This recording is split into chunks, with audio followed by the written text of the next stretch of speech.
I know I've read Psalm 100 before, but in preparing to share this psalm with you, I feel like I read Psalm 100 again for the first time.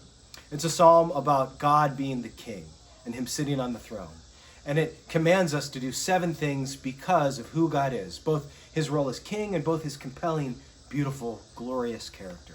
The first thing it says is that we are to shout for joy to the Lord, all the earth. Now, there is nothing polite or restrained or held back about this command.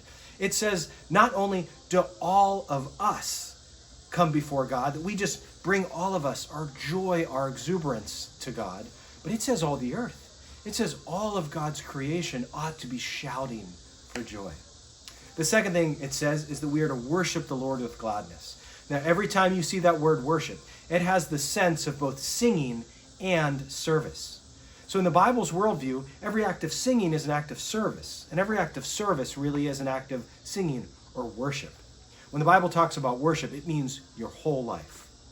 Well, the third thing is it says that we are to come before God and worship. This means to get right up to seeking the face of God. Everywhere you see worship in the Bible, it asks us to get close and personal so that we could know the God that we are worshiping, not just as some high and lofty removed king, but as a father who loves us. Well, the fourth thing it asks us to do, and this is the most central thing of the whole psalm, it says, know that the Lord is God. This is this deep Old Testament sense of knowing, this personal, intimate familiarity and kinship and love. That you are to know that the Lord is God. And that's the kind of thing that doesn't just stop at your brain. It settles down into your heart and works its way into your very life. That you are to know that the Lord is God. And why does it say that we are to do that? It says, because it is he who made us and we are his. We are his people, the sheep of his pasture. It says that we are to know God at that intimate level because he knows us at that intimate level. We are like a flock of sheep that he watches over and gathers together and loves and cares for. The fifth thing it asks us to do is it says, enter his gates with thanksgiving and his courts with praise. Now this is incredible. You got to remember back in verse 1 when it said that we are to shout for joy all the earth. This is an incredible command because it uses language that the gates of thanksgiving is where you would enter in to the temple of God. But not everybody was allowed to do that. But it goes even further. It says that we are to enter into his courts with praise. That is the place that only God's chosen Israelite people could have gone. And now the psalmist is saying, come one, come all who will worship the King.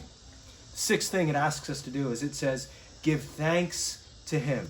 That we ought to live our lives with this sense of deep, abiding gratitude. And finally, seventh, it says that we are to praise his name, that very special covenantal name, Yahweh, by which he revealed himself to the people that he loved.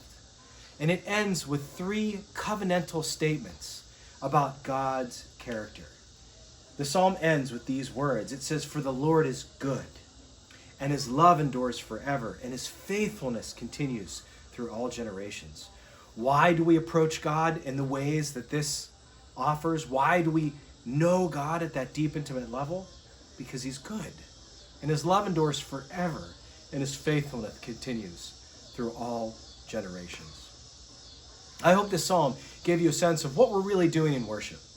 We are entering the presence of God. We are seeking and approaching the face of the King in joy and gladness. And how do we do that? We worship God in both our singing and in our service.